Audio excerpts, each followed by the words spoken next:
Hello friends, வணக்கம். வாங்க இன்றைக்கி நம்ம வீடியோவில் ஹெல்த்தியான நல்லா டேஸ்டியான எள்ளு உருண்டை எப்படி பண்ணுறதுன்னு பார்க்கலாம். இந்த ரெசிபி ரொம்ப ஈஸியாக பண்ணிடலாம். இதுக்கு 3 இன்க்ரீடியன்ட்ஸ் தான் தேவைப்படும். இது நம்ம ரெடி பண்ணி வச்சிட்டோம்னா ஸ்கூல் டைமில் குழந்தைங்களுக்கு ஸ்நாக்ஸாகவும் நம்ம கொடுத்து அனுப்பலாம். ரொம்ப ஹெல்த்தியான ஒரு ரெசிபி. இப்போ நம்ம இதை எப்படி பண்ணுறதுன்னு பார்க்கலாம்.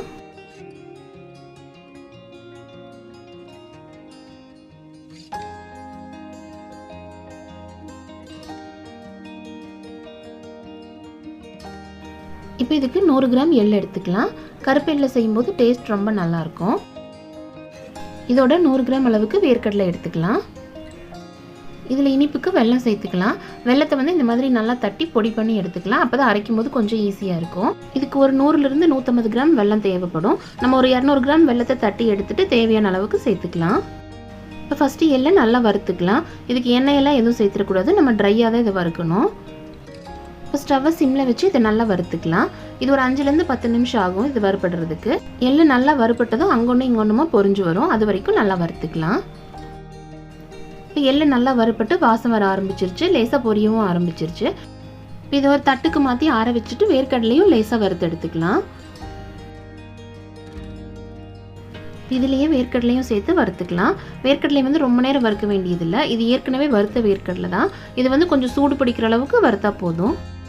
இப்போ இதையும் எள்ளோட சேர்த்துட்டு நல்லா ஆற வச்சிடலாம். இது நல்லா ஆறுனதுக்கு அப்புறம் தான் நம்ம அரைக்கணும். இப்போ வேர்க்கடலையும் எள்ளும் நல்லா ஆறிடுச்சு. இந்த மாதிரி நம்ம கையில் எடுத்து பார்க்கும்போது கொஞ்சம் கூட அதில் சூடே இருக்கக்கூடாது. அப்போ தான் நம்மளுக்கு உருண்டை பிடிக்கிறதுக்கு நல்லா ஈஸியாக வரும். இப்போ இதை ஒரு மிக்ஸி ஜாருக்கு மாற்றிக்கலாம். முதல்ல இந்த வேர்க்கடலையும் எள்ளும் கொஞ்சம் பொடி பண்ணி எடுத்துட்டு அதுக்கப்புறமா வெல்லம் சேர்த்து நம்ம அரைச்சிக்கலாம். இந்த அளவுக்கு பொடி பண்ணி எடுத்துட்டு இதோட வெல்லத்தை சேர்த்து அரைச்சிக்கலாம். வெல்லத்தை ஃபுல்லாக ஒரே இதில் சேர்த்துடக்கூடாது. கொஞ்சம் கொஞ்சமாக சேர்த்து அரைச்சிக்கலாம். 100 கிராம் எள்ளுக்கு 100 கிராம் வேர்க்கடலை 100 கிராம் வெல்லம் கரெக்டான அளவாக இருக்கும். வேர்க்கடலை கொஞ்சம் அதிகமாக இருக்குதுன்னு நினச்சா ஒரு 50 கிராம் அளவுக்கு மட்டும் சேர்த்து அரைச்சிக்கலாம். இப்போ இந்த அளவுக்கு நல்லா அரைச்சி எடுத்துக்கலாம். இது ரொம்ப நேரம் அரைக்க வேண்டியதில்லை. ரொம்ப அரைச்சிட்டோம்னா சூடாகி எண்ணெய் பிரிஞ்சு வர ஆரம்பிச்சிடும். இந்த அளவுக்கு அரைச்சிட்டு கொஞ்சமாக கையில் எடுத்து பிடிச்சி பார்க்கலாம். நம்மளுக்கு உருண்டை பிடிக்கிறதுக்கு வந்ததுன்னா அதுக்கு மேலே அரைக்க வேண்டியதில்லை. இது எல்லாத்தையும் ஒரு தட்டுக்கு மாற்றிட்டு இந்த மாதிரி நல்லா அழுத்தி உருண்டையாக பிடிச்சி எடுத்துக்கலாம். நம்ம எடுத்த 200 கிராம் வெல்லத்தில் பாதி அளவுக்கு தான் இதுக்கு தேவைப்பட்டிருக்குது. நம்ம பூஜைக்கெல்லாம் செய்கிற மாதிரி இருந்தால் இந்த மாதிரி கரெக்டாக அளவு பார்த்து எடுத்து செஞ்சுக்கலாம். அப்படி இல்லைன்னா நம்ம அரைக்கும் போதே கொஞ்சமாக டேஸ்ட் பண்ணி பார்த்துட்டு நம்ம தேவைக்கு தகுந்த மாதிரி வெல்லம் சேர்த்துக்கலாம். அவ்வளோதான், நல்லா ஹெல்த்தியான டேஸ்டியான எள்ளு உருண்டை சூப்பராக ரெடி ஆயிருச்சு. விநாயகர் சதுர்த்திக்கு இதை நம்ம பிரசாதமாகவும் செஞ்சு வைக்கலாம்.